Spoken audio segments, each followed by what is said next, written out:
அதற்காக நான் வி விஷ்ணுராஜ். முதலில் தலைப்புச் செய்திகளை பார்க்கலாம். நாடு முழுவதும் கார்கில் வெற்றி தினம் கொண்டாட்டம். திராஸ் எல்லை பகுதி நினைவிடத்தில் மத்திய அமைச்சர் ராஜ்நாத் சிங் மரியாதை.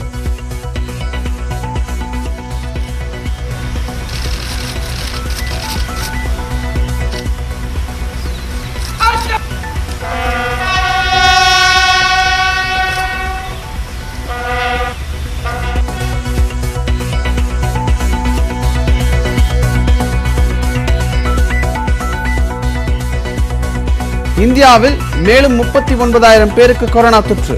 ஒரே நாளில் 416 பேர் பலியானதாக மத்திய சுகாதாரத்துறை அமைச்சகம் தகவல்.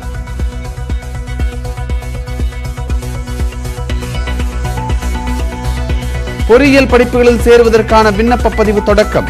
ஆகஸ்ட் 24ஆம் தேதி வரை ஆன்லைன் முறையில் மாணவர்கள் விண்ணப்பிக்கலாம்.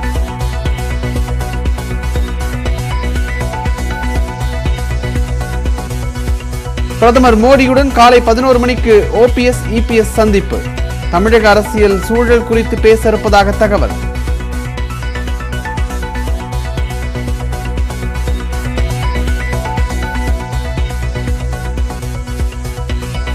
இரண்டாம் நிலை காவலர் பணியிடத்திற்கான எழுத்துத் தேர்வில் வெற்றி பெற்றவர்களுக்கு உடல் தகுதி தேர்வு. திருச்சி உள்ளிட்ட பல்வேறு இடங்களில் இளைஞர்கள் ஆர்வமுடன் பங்கேற்பு.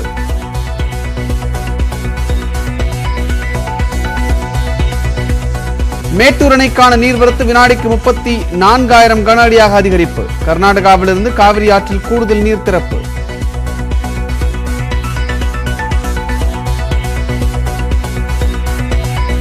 பழம்பெரும் நடிகை ஜெயந்தி உடல்நலக்குறைவால் காலமானார்.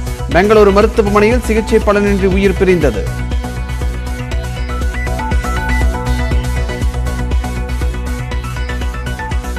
மக்களவை உறுப்பினர்களின் எண்ணிக்கையை 1000க்கும் மேல் உயர்த்தப்பட உள்ளதாக தகவல். தென் மாநில பிரதிநிதித்துவம் பாதிக்கப்படும் என ப. சிதம்பரம் கண்டனம்.